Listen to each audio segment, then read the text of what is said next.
சேது வரும்போது சொல்லி வைங்க வீட்டு அனுப்பிச்சு. பிக் பாஸ்ல விக்ரம், பிரஜன் அண்ட் சாண்ட்ரா 2 பேரும் ஹஸ்பண்ட் அண்ட் ஒய்ஃபாக இருக்கிறதுனால அவங்களுக்கு ஒரு எமோஷனல் சப்போர்ட் இருக்குது இந்த கேமில். இது வந்து மற்ற கண்டஸ்டன்ஸ்க்கெலாம் ரொம்பவே அன்ஃபேர் ஆனது அப்படின்றது போலாம் சொல்லிட்டு இருந்தார்.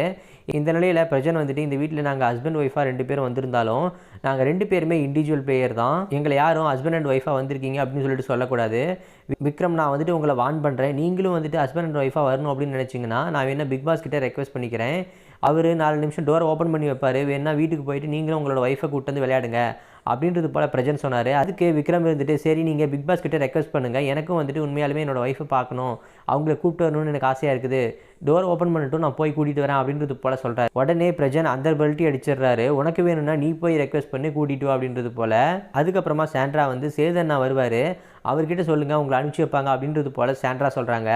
அப்போது பிரஜன் சேது வரப்போ சொல்லு, உனக்கு சேது வந்துட்டு உன்னை அனுப்பி வைப்பார் அப்படின்றது போல் சொல்கிறாரு. விஜய் சேதுபதி அண்ட் பிரஜன் 2 பேரும் ஃப்ரெண்ட்ஸ் அப்படின்றது ரொம்பவே தெரிஞ்ச விஷயந்தான். இதை வந்து அவங்களோட இன்ட்ரோலேயே சொல்லியிருப்பார்.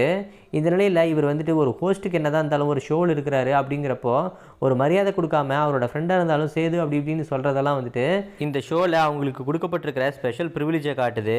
அது மட்டும் இல்லாமல் பிரஜன் ஒரு கட்டத்தில் விக்ரம் கிட்ட நாங்கள் 2 பேரும் இண்டிவிஜுவல் பிளேயரு, நீ அதை விட்டுட்டு ஹஸ்பண்ட் ஒய்ஃப் அப்படின்னு நீ சொல்லிகிட்டே இருந்த, அப்படி தானே நான் சொல்லுவேன் அப்படின்னு சொன்னேன்னா வா பார்த்துக்கலாம், நான் வந்துட்டு உன்னோட வழியில் குறுக்கில் வர மாட்டேன், என் வழியில் வந்தீங்கன்னா நான் உன்னை சும்மா விட மாட்டேன் அப்படின்றது போல் மிரட்டும் தோணியெல்லாம் பேசியிருக்கிறாரு.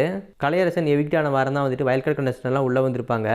அவர் எவிக்ட் ஆகிட்டு வெளியில் கேரவேனுக்குள்ளே வெயிட் பண்ணிட்டு இருக்கும்போது பிரஜன் அண்ட் சாண்ட்ரா 2 பேர்கிட்ட ஒரு ஸ்கிரிப்ட் கொடுத்ததாகவும் ஹவுஸ்மேட்ஸை போயிட்டு என்ன பேசணும் அவங்கக்கிட்ட அப்படின்னு சொல்லிட்டு அதுபடி தான் இவங்க பேசினாங்க அப்படின்றது போலையும், நீங்கள் 2 பேரும் அடுத்து 25 நாளைக்கு கண்டிப்பாக வெளியில் வர மாட்டீங்க அப்படின்றது போலலாம் சொல்லிட்டு இருந்ததாகவும் அதை கலையரசன் பார்த்ததாகவும் ஜோ மைக்கேலோட இன்டர்வியூவில் சொல்லியிருப்பார்.